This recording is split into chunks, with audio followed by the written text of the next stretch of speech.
instant. Pour vous remercier, tout le monde, ça fait vraiment plaisir de vous voir braver les éléments pour entendre de la poésie.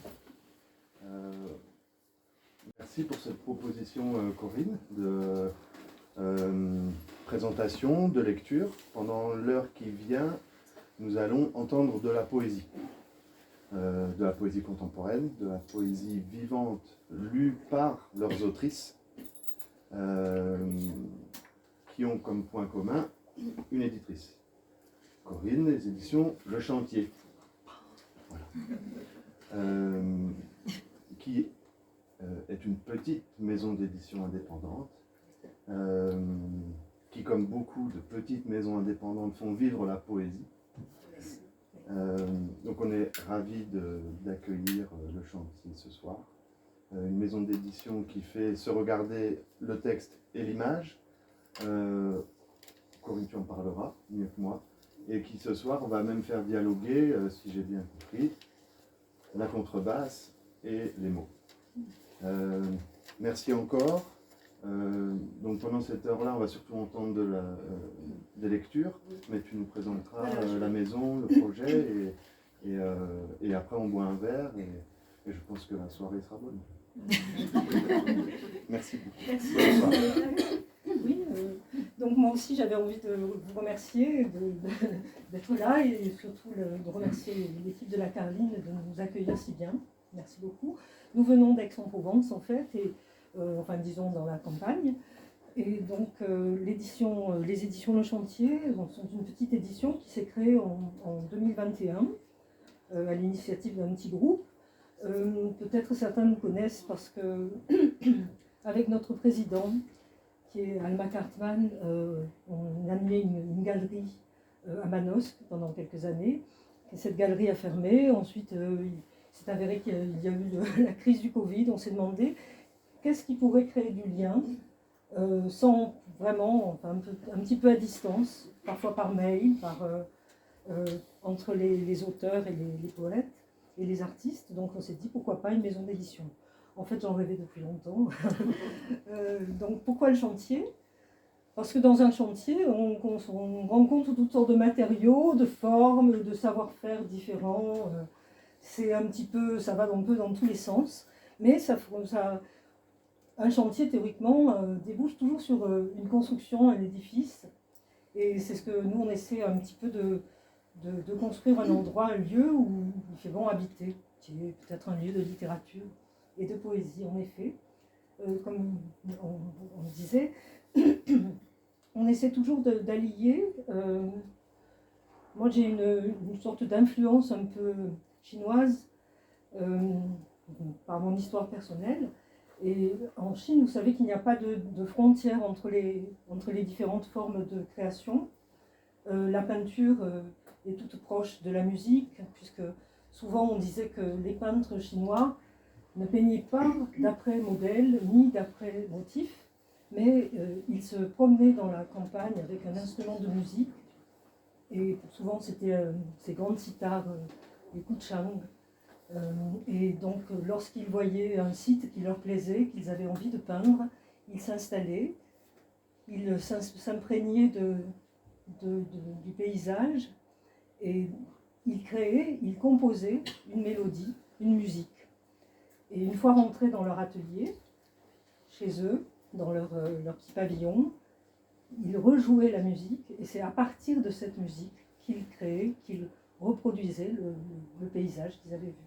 Donc c'est, vous voyez, le lien entre la peinture, la poésie, puisque sur chaque peinture chinoise, il y a toujours un poème, une calligraphie, et donc tous les arts se rejoignent. C'est ce que nous essayons de faire de manière bien modeste, bien sûr. Donc je vous présente quelques petits extraits de quelques petits ouvrages.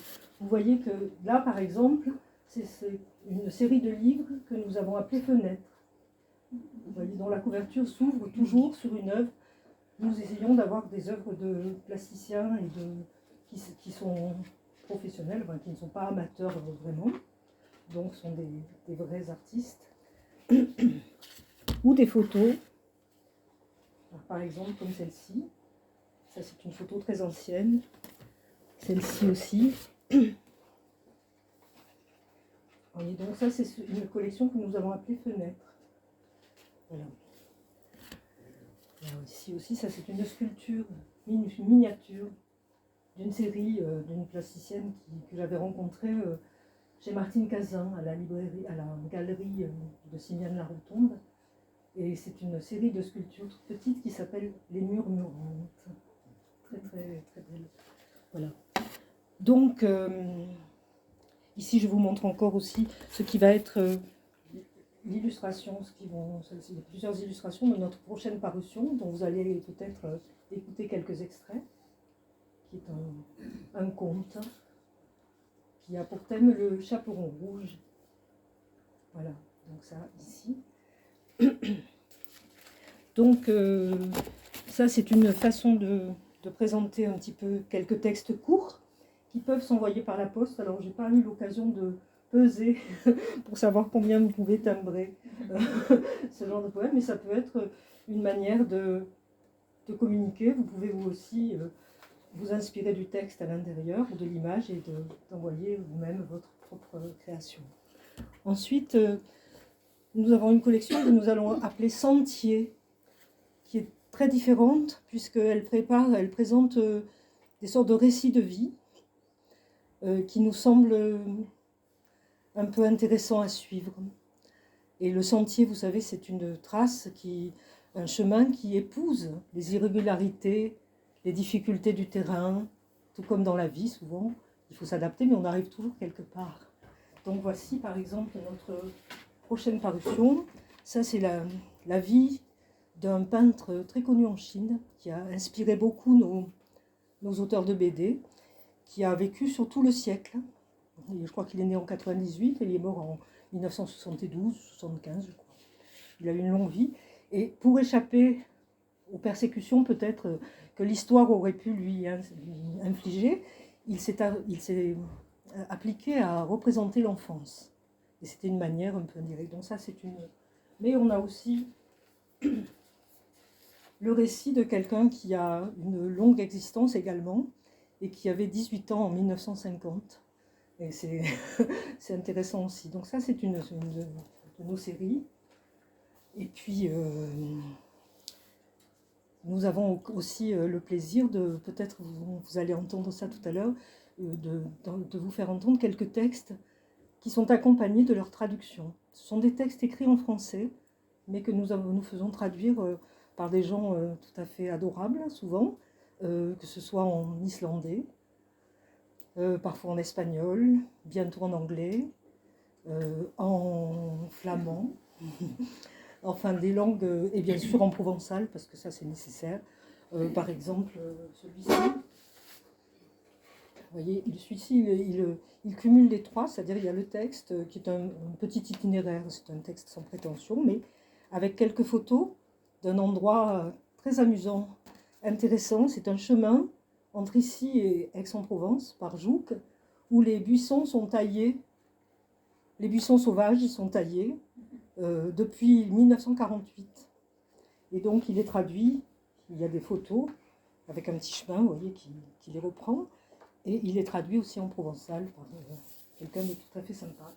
Voilà. Je vais laisser place maintenant au texte. Je vous remercie de votre attention. Si vous avez d'autres questions, voilà quoi.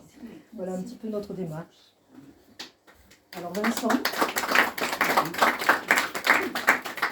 et Manon Rosier, dont vous avez peut-être pu déjà voir ici à la Carline Zingarella, qui est un texte qui est paru il y a quelques temps déjà, et puis Animal et La Coupénard. Et puis bientôt, tout à l'heure, Manon nous lira quelques extraits d'un nouveau livre qui va paraître probablement. C'est derrière moi, c'est ça. On s'organise.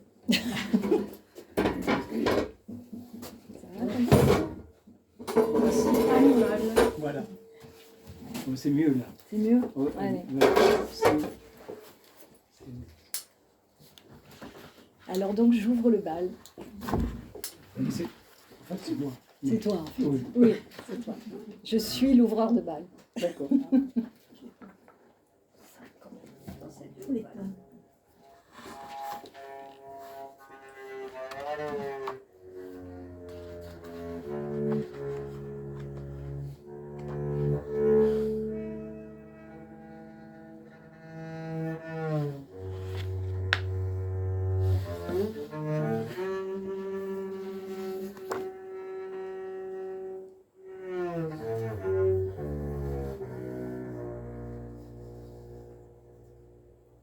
Fjord. Golfe s'enfonçant profondément dans les terres. Je viens ici à l'enfance, à tous les ravissements, aux merveilles tues, à ces premières fois qui sortent du brouillard et se laissent caresser, aux tendresses invisibles des falaises.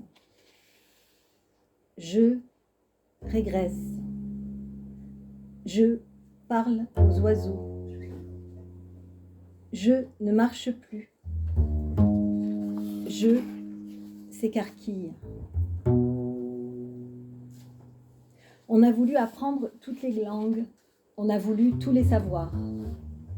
Je viens ici au silence, au murmure de l'eau noire, au premier cri.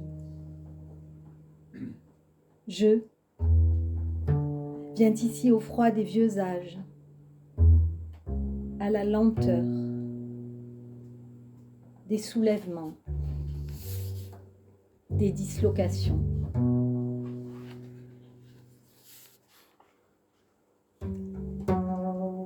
La terre animale, la route toute bleue.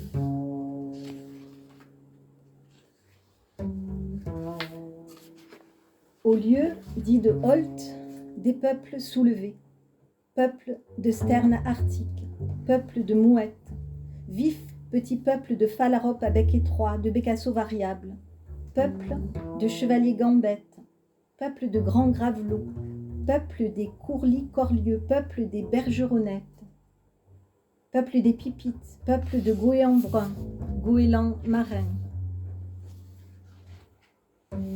Au lieu dit de Holt, le peuple des éders s'endort, le bec rangé sous l'aile. Au lieu dit de Holt, des peuples s'interpellent, des peuples passent. Une oie marche sur la piste. Et cette nuit qui ne vient jamais. La nuit qui ne vient pas, on s'habitue, tu sais. D'abord, ça surprend, on ne dort plus. On cherche en vain la pénombre. On ne dort pas. On regarde la nuit claire passer. La nuit qui ne vient, ça surprend, puis ça plaît. Ça élargit vivre. On marche à minuit dans les rues. Sur la digue, des fulmars remontent vers les docks. Le grand jour est doux. Ne dorment ni hommes ni bêtes. On lève les yeux sur les hangars du port, deux mouettes rieuses, queue à queue. La terre réchauffe les ruisseaux. On boit aux sources. Les corps plongent dans les eaux sacrées. La terre répare. On enchaîne les premières fois. On va au fond des vieilles terres. L'émietté de glace enfante le rêve arctique.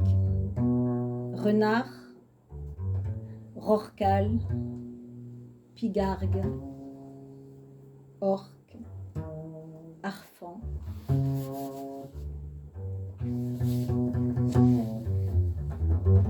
On traverse un royaume parsemé d'éders. On roule sans carte. On marche sur des cols. On passe des sommets. On court les hauts plateaux, la steppe. À quatre pattes, on court. Vite, on se laisse emporter. La route a cédé à la piste. On quitte l'océan pour un balcon au-dessus de l'eau. Chaque croisement déporte. Tout est roulis, houle, chaos, corps à corps. On redescend, on se baigne, l'eau est chaude. On s'émerveille. La beauté nettoie. On voudrait s'arrêter. Partout, des brebis libres de leurs troupeaux conduisent leurs petits au devant du monde. Le vent dans les toisons, les grainées de laine, partout. Des chevaux brutes, la crinière prise par des souffles d'estuaire, l'Arctique. Le Groenland, à quelques encablures. Dedans, ça tremble. Le froid, d'étrange. On touche là quelque chose de soi, sa dimension sauvage.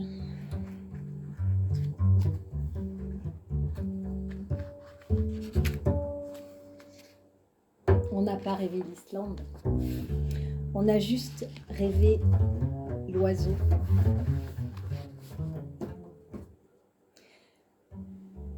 Le premier macareux, tu le prends en plein vol. Tu marchais droit sur la falaise, sans savoir.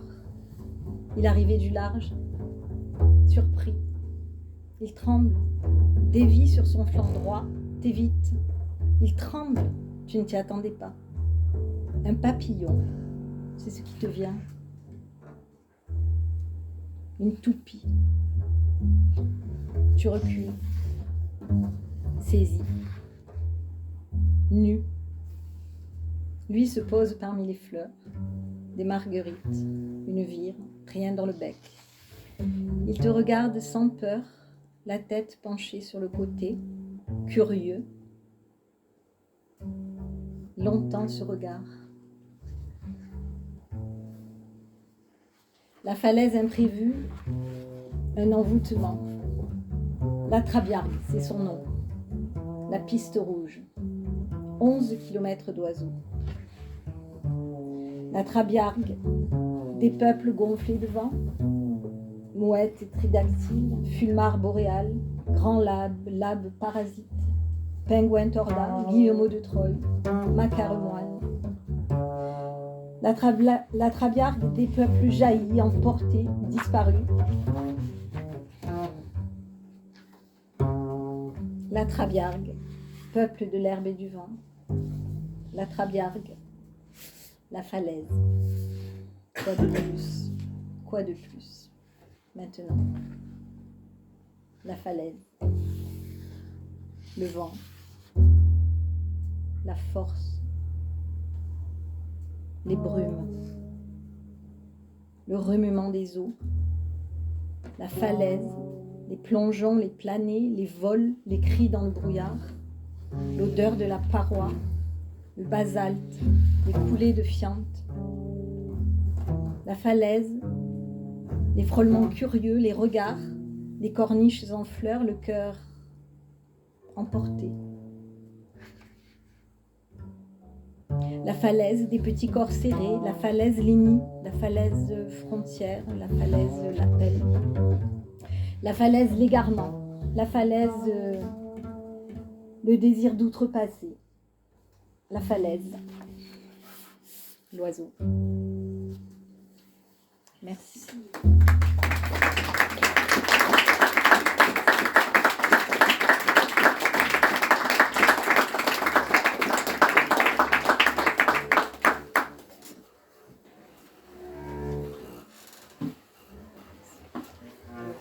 Maintenant, ça va être donc, un texte qui va être lu à 2 voix, 2 langues.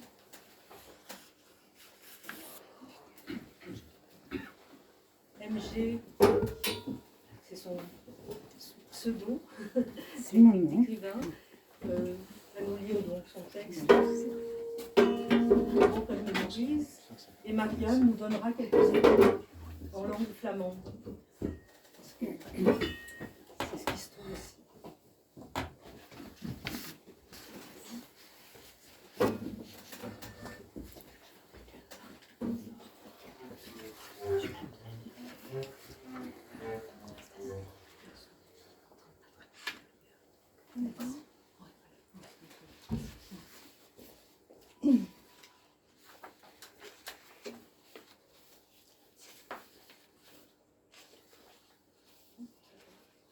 Broken Memories.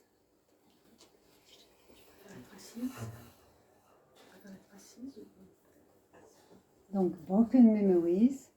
Alors, le texte est traduit en flamand par Wim Kuivers. Revenir à l'opale, à la digue, ressasser l'affrontement primaire, mer, terre, mer, terre. L'élan, le retour, l'élan.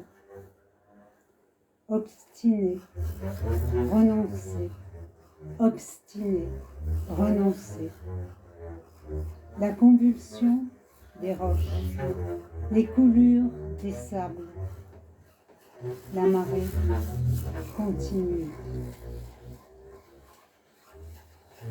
Flotter aux lisières indécises des instants sans trace, de souvenance en ivresse, aux lisières impensées d'esquive en instance. Entends la mer. Entends la mer. Les vagues battues, rebattues, dominos jetés sur la plat des roches, feston d'écume ensablée. La mer, haletante sous la digue, sa gestée sans mémoire. La marée grosse de ses parlures. Entends la mer, débâcle en falaise rompues, naufrage de géantes archaïques, balafre orange de lichen. Entends la mer, le gris du vent, la lune, un merle. Vimereux. Sur la digue, les bancs. Le vent ancre les mouettes au fil d'écume. La mer remonte du soir sa mélancolie. Entends. Oeimeren. Op de dijk de banken. De wind verankert de mouwen aan de draden van het meerschuim. De zee voedt uit de avond haar melancholie. Hoor. Entends. Vimereux. Un désir d'aile, désir d'enfance, oreille collée au coquillage, qui fait de la marée, du vent, la confidence. Oeimeren. En verlangen naar vleugels. Verlangen naar de kindertijd. Oor gedrukt tegen de schelp. Hoor. Het getij. De vertraveling van de wind. Entends la mer. Le temps, à reculons, n'arrête pas la vague.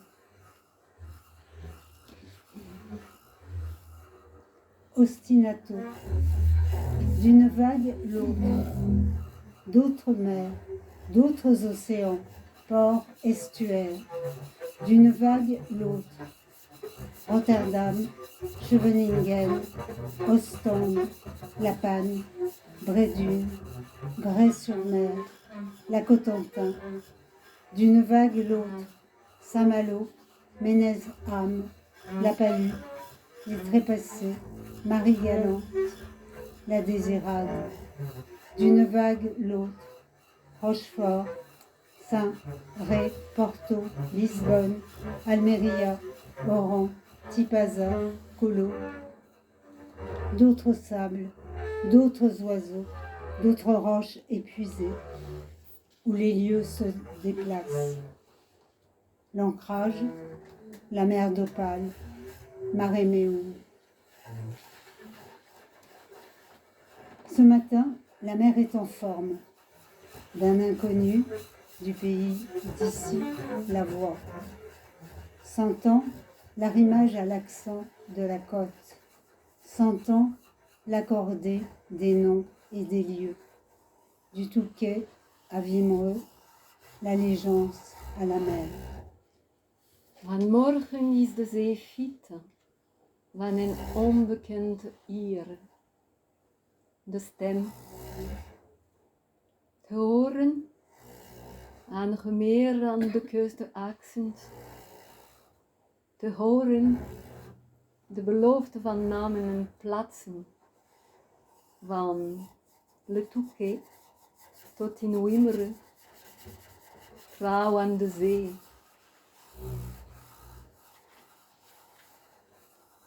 Aplati sous la dune, le pays de l'arrière, la plaine de Flandre, crayonnée de fusains, ample dématée des houblonnières, l'hiver tendu au vide des fils, marais brun, flash grise, bec, canon, terre limoneuse, labour noir, bosquet dépouillé, ferme retranchée, toit rouge, briques rêches, tendres.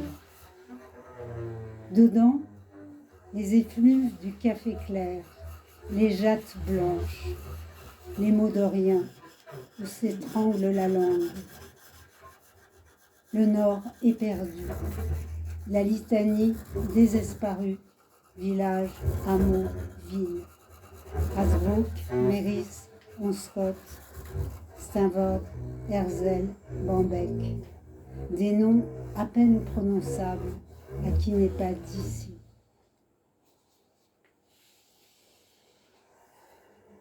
Broken Memory. Lasser la digue, à reculons des amarres. De dijk vermoeien. Achteruit van de meertrossen. Un cheval, crin lavé, un galop de sauvage, Een galop van wilden. Een grijze kinderwagen. Semafoor. un landau gris, sémaphore, une maison bleue, une danse pélicane, une liane égarée,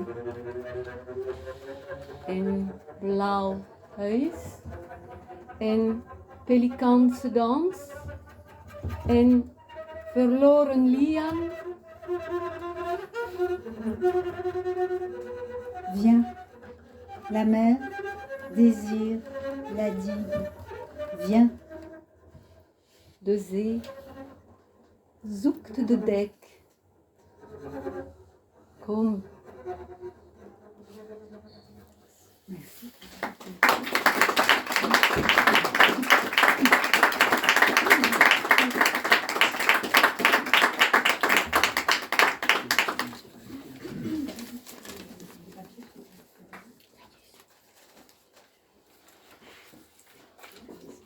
Donc là, ici,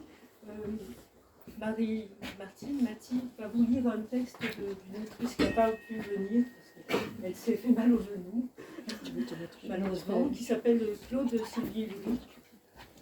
Et donc, son recueil est fait à 3 parties.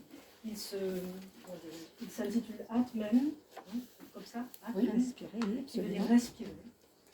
Et donc la première partie, je parle du père, de la mère, pardon, ensuite le père, qui ont eu des existences un peu bouleversées par les événements de l'histoire, parfois. Et la troisième partie s'intitule Tant que parlent les voix.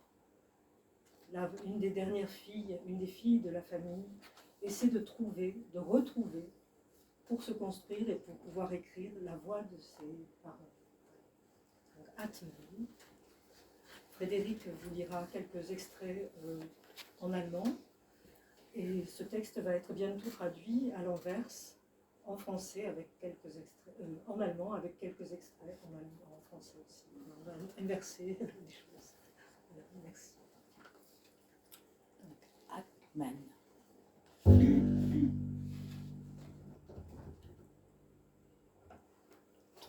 filles.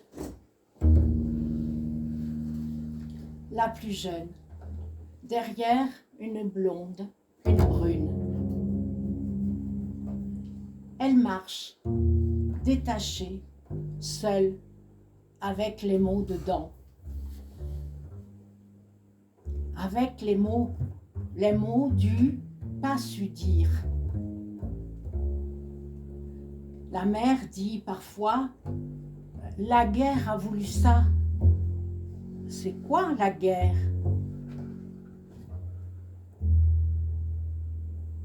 La mère. Une enfant à chaque main, une autre derrière qui cherche. Hatman. La mère ne décroche rien, réchauffe à la tartine. Geste, main de plus en plus épaisse. Sourire, fou rire. Hatman. Injonction, affirmation. La mère regarde Noisette.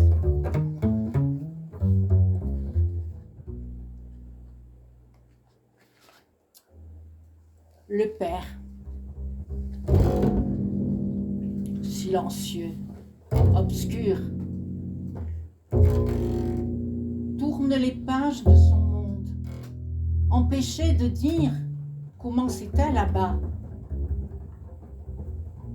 Ces jeux d'osselets de l'enfance, cape noire ou kippa, épaillent tous les enfants au verger de son enfance. Tous les enfants se goinfrent des mirabelles gaulées et se barbouillent du jus violet des brimbelles. Chaque enfant rafle sa friandise. Avant, les enfants se goinfrent de mirabelles et se barbouillent du jus violet des brimbelles. Avant, la rafle.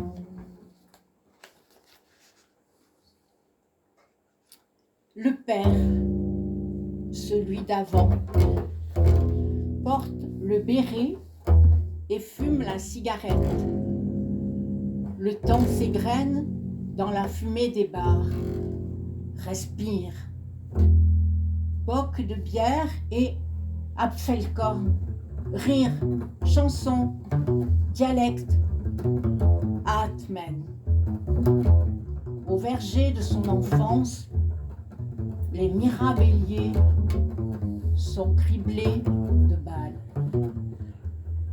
Y pousse un liseron blanc, l'innocence de la jeunesse démontée.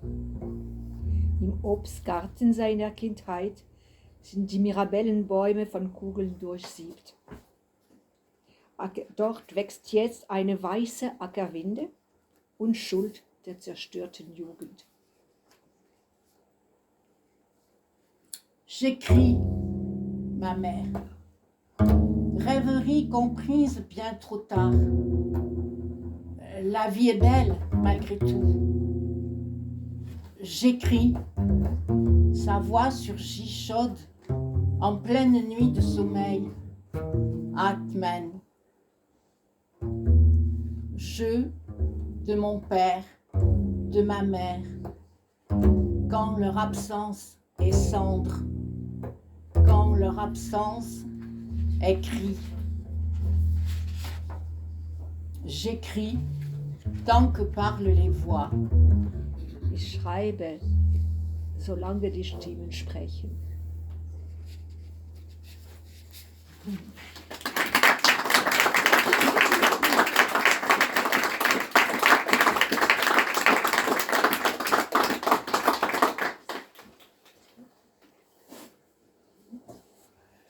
Oui, je faisais un morceau comme ça.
qui n'est pas encore paru, mais qui va paraître bientôt, qui a été inspiré par une déambulation dans le boyau de la grotte des Combarelles, qui se trouve à côté de Lascaux.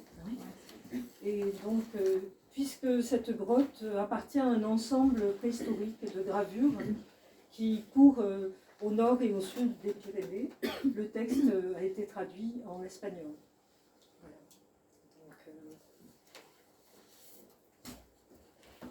Donc, Manon va nous lire Galerie. Michel, tu peux parler? Oui. On aura aussi un petit écho de la traduction.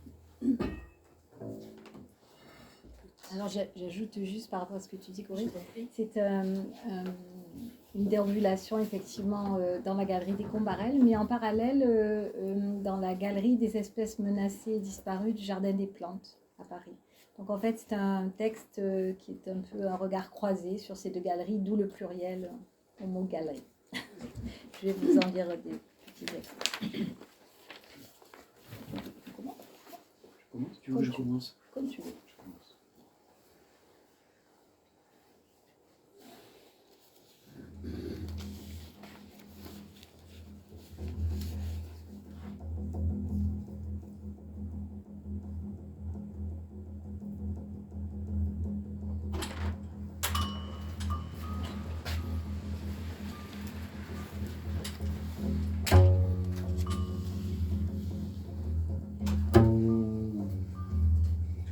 Les mains saignent, mais le geste est sûr.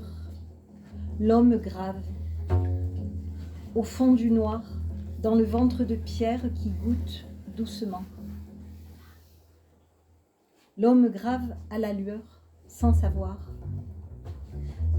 Des colonnes de bêtes, des lionnes qui s'entremêlent sous la pluie, de petits chevaux qui dansent. Une corne, un sabot. Le galbe d'une gorge, le bond d'une biche dans les blés. L'homme caresse la paroi, lui confie ses terreurs, les grâces qui le hantent, attend d'elle la forme, le sens. Ce qu'il ne nomme pas, il le cherche. Il rampe vers le trait, il creuse. Un peuple s'avance pour boire, cou tendu, langue à l'avant, ligne, courbe, il grave.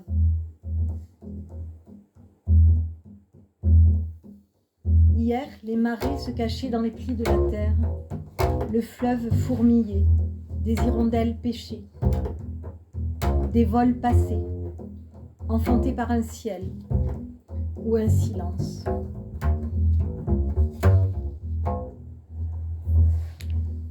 Rien ne passe. Hier, les bleus infinis, forêts sans chemin, plaines, plateaux, montagnes, grandes rafales, crues, bois démesurés. L'homme rampe le long du boyau, déchiffre l'appel. Grave vite. Avant l'ours et l'hiver revenu, avant l'effondrement, la lueur. Caille maori éteinte, tortue des Seychelles éteinte, outarde barbu, lion de barbarie, grand pingouin, pique à bec d'ivoire, kangourou rat à museau large éteint. Rien ne passe. L'homme d'hier a vu l'auroch, l'alouette sur la lande, l'ombre portée des rapaces, le silence frôlant des martinets, les vols de spatules blanches. Geste sûr, les pierres sourdes, où garder le chant de l'oiseau. Kalao, à casque rond, vulnérable. Oki du Tibet, vulnérable. Kouroukou resplendissant, vulnérable. Colobe noir, mangabé à collier, diable de Tasmanie, wallaby à ventre blanc, vautour fauve, tortue d'Hermann, vulnérable.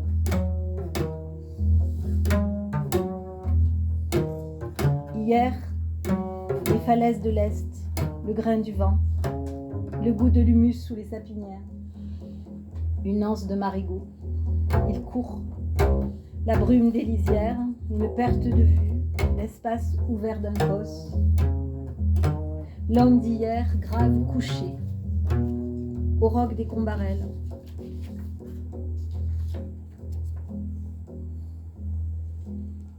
Il est tard. La lueur tue, l'ours approche. Il faut rentrer à tâtons, reculer vers la lumière, ramper encore, les mains ensemble, le geste sûr. L'homme d'hier revient de loin. Le jour l'aveugle à l'entrée des galeries. Il les quitte à jamais. Qu'a-t-il touché là au fond?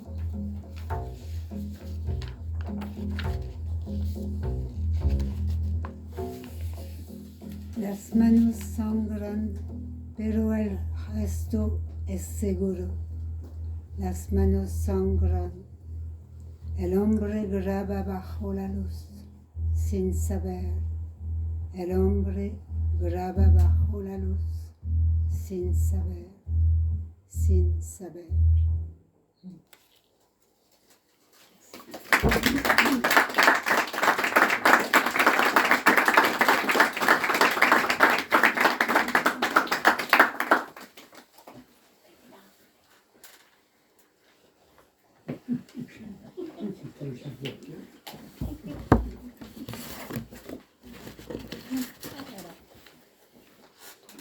Alors voilà, ici, ce qui est extraordinaire quand on est éditeur, ce sont les rencontres, bien sûr, dont on peut profiter et qui sont des vrais bonheurs. Mais c'est que derrière chaque livre, il y a une histoire, toujours. Et là, par exemple, on peut peut-être un petit peu raconter ce qui s'est passé.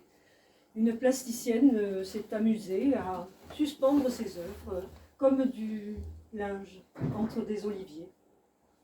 Et le vent, un petit peu, les a, je ne sais pas, les a bougés, les enfants. Et Frédéric, qui a assisté donc à l'exposition, a été inspiré pour 2 textes. Et ces 2 textes, pleins de vent de la Provence, ont été traduits par quelqu'un qui s'appelle Didier et qui les a traduits en provençal. Donc on y va, on commence par celui-ci, français, si tu veux. Alors, est-ce que quelqu'un voudrait lire le provençal? Je veux bien essayer, mais je ne suis pas spécialiste de tout à fait. Non? Alors, allez-y. Je vais essayer. Vas-y avec moi. Je t'en prie. Entre les oliviers, j'ai suspendu mon linge. Le soleil l'a chauffé et le vent l'a asséché, empli d'odeurs des champs. Entre les oliviers, j'ai suspendu mon linge et je l'ai contemplé, grand patchwork dans le vent. Et je l'ai vu danser, voile sur l'océan. Entre les oliviers, j'ai suspendu mon linge. Toute petite chose. Pardon. Non, pas de problème. De mielis olivier, ai penjat l'olenge. Lo cau fe lo soleu. Et les sugueu l'oro, plein de lourds des champs. De mielis olivier, ai penjat l'olenge. Et l'ore lo cavo, o fanus pedas din l'oro. E veguer e dansa velo sus la grand mar. De mielis olivier, ai penjat l'olenge.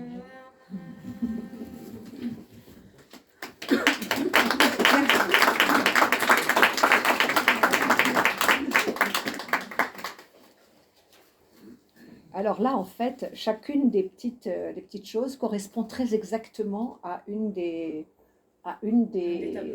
tableaux. S'il y en a qu'un qui est là. On en voit un petit peu par là. Comme le linge qu'elle étend, elle s'étire vers le ciel, elle s'offre à l'air, au soleil, au vent. Il l'enveloppe et la pénètre, ressouvenance de l'amant, ressouvenance de la danse. Songent-elles de même, les voisines? On se raconte à demi-mot, entre bonheur et frustration. Elle pend la robe qu'il soulève, Elle pend ses braies comme elle enlacerait ses jambes à lui en faire dresser le sexe. Le linge claque dans le vent, se gorge d'air et de soleil, l'en recouvre quand elle le détache. Caresse, frisson.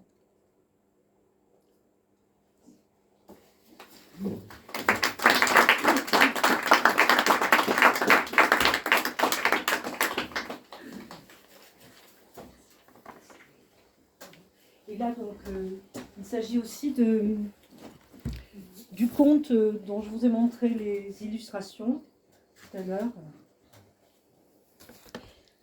Mathie, Collage de oui, papier pardon, de oui, soie. c'est un collage, oui. Mathie a entrepris une série de revisites, je ne sais pas comment on peut dire, du Petit Chaperon Rouge. Et celle-ci, vous le voyez, là, le Petit Chaperon Rouge, hein, je pense qu'il est bien visible. A la particularité, cette version, d'avoir été écrite dans le Marais poitevin. Donc, comme on y voit bien les paysages de cette région et de ce qui est un petit peu en voie de disparition aussi, le Marais, c'est difficile de le retrouver tel qu'il était il y a quelques années. Eh bien, le texte, le conte, a été traduit en poitevin. Mais là, malheureusement, nous n'avons pas de possibilité de vous traduire, de vous lire dans la langue. Il a été traduit par Michel Gauthier, et si vous cherchez sur Internet, c'est un grand conte de la langue poitevine, Voilà. qui défend ardemment.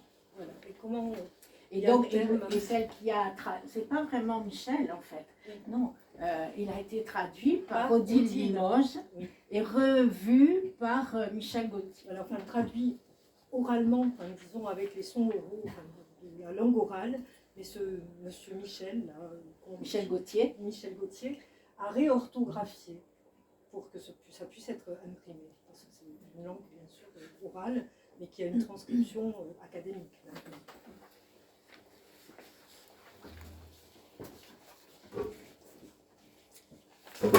Marie Rouge du Marais. Une grand-mère, parsemée d'une maigreur extrême, qui se nourrissait d'escargots, d'anguilles et de ragondins. La nature l'avait dotée d'une bouche grande comme celle d'un crapaud.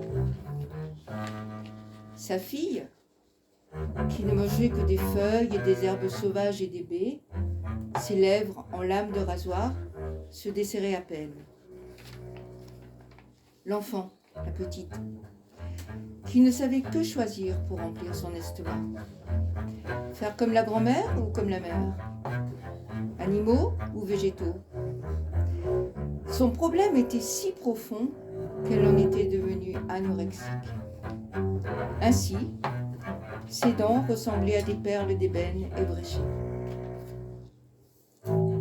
Toutes trois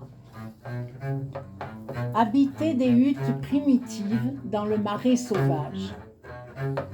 Vêtues d'oripeaux, pieds nus sur les sentiers.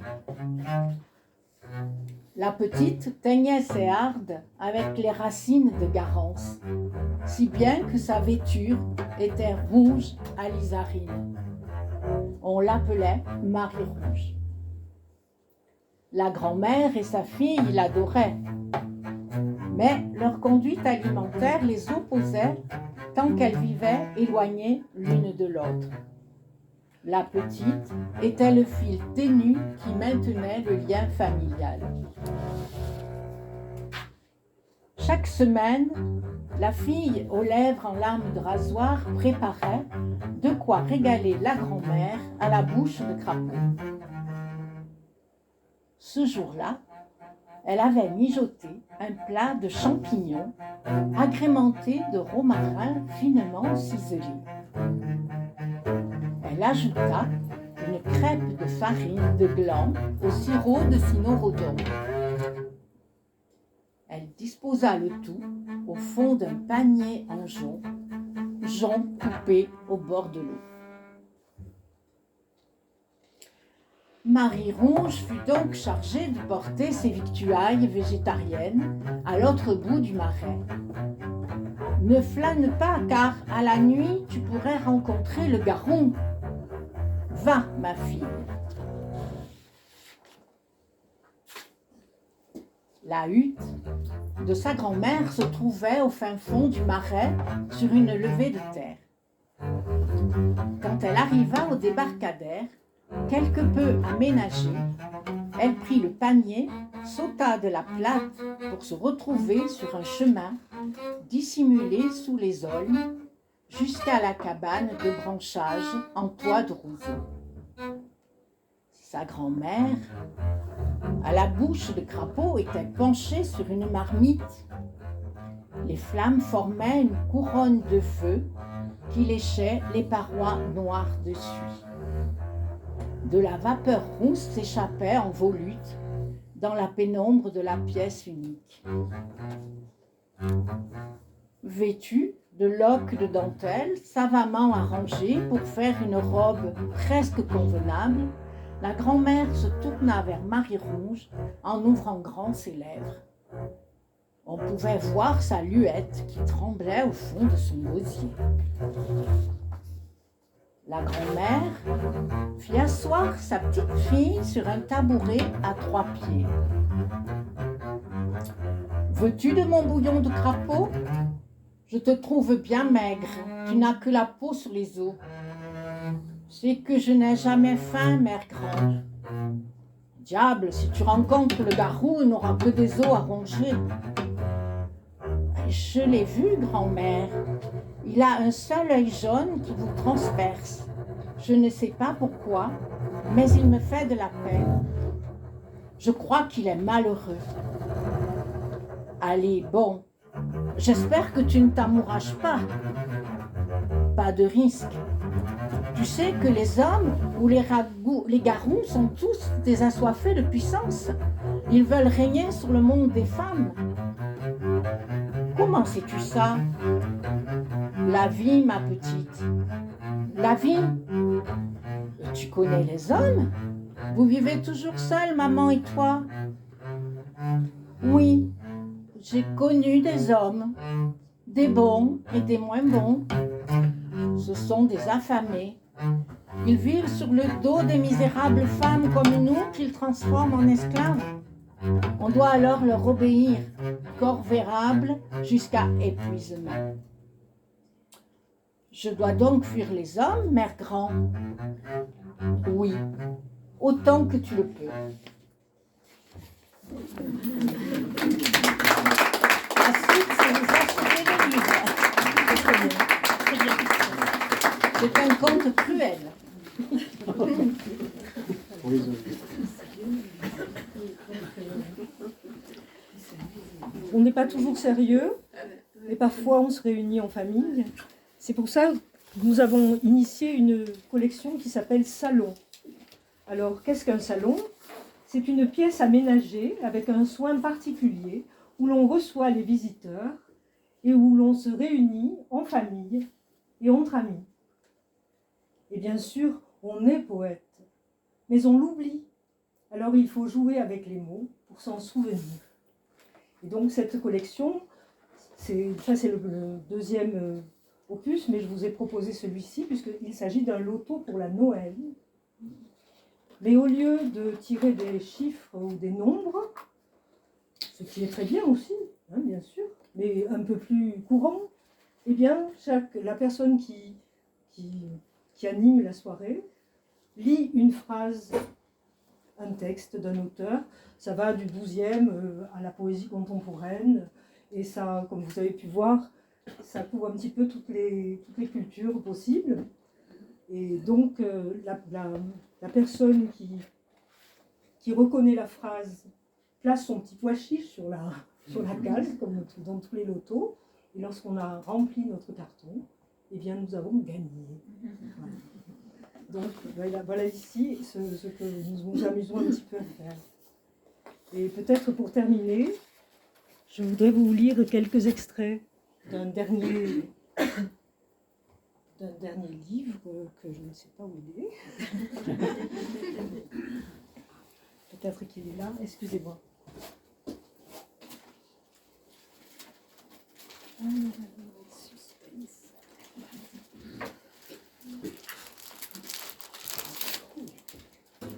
Voilà.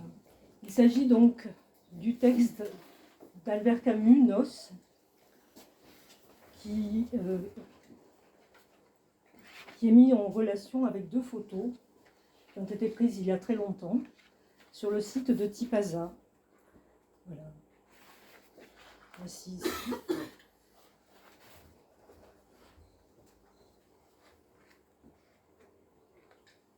À peine au fond du paysage puis-je voir la masse noire du chénois qui prend racine dans les collines autour du village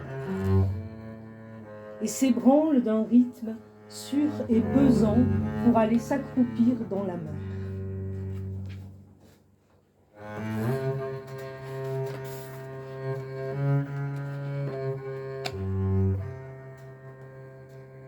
Déjà, de grosses plantes grasses aux fleurs violettes, jaunes et rouges, descendent vers les premières roches que la mer suce avec un bruit de baiser.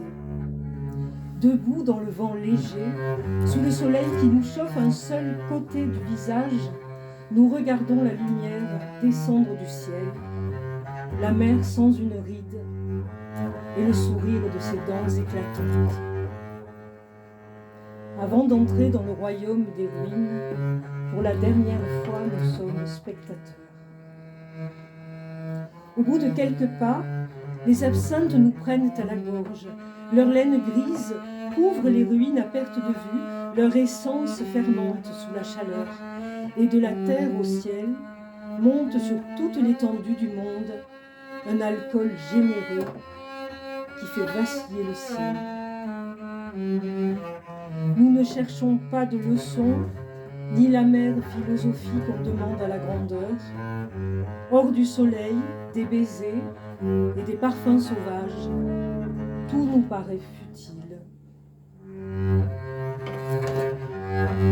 Dans ce mariage des ruines et du printemps, les ruines sont redevenues pierres et, perdant le poli imposé par l'homme, sont rentrées dans la nature. Je décris et je dis, voici qui est rouge, qui est bleu, qui est vert. Ceci est la mer, la montagne, les fleurs. Tout ici me laisse intact. Je n'abandonne rien de moi-même, je ne revêt aucun masque. Sur la terre, c'est le silence éternel de midi. À Tipaza, je vois et qui voit, je crois, et je ne m'obstine pas à nier ce que ma main peut toucher et mes lèvres caresser. L'on se plaint d'être trop rapidement lassé, quand il faudrait admirer que le monde nous paraisse nouveau pour avoir été seulement oublié.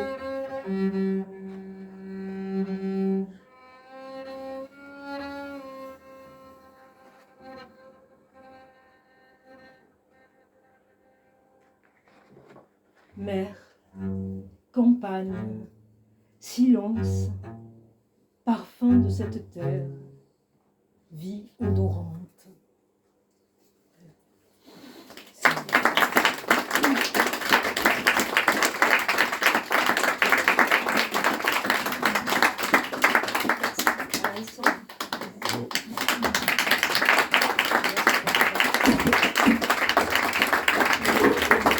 Marianne, merci. Michel, Guylaine, Manon,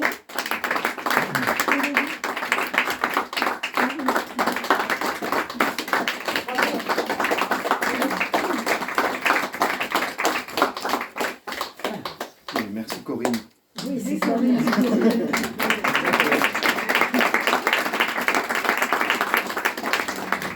Vous avez envie de parler un petit peu sur la poésie?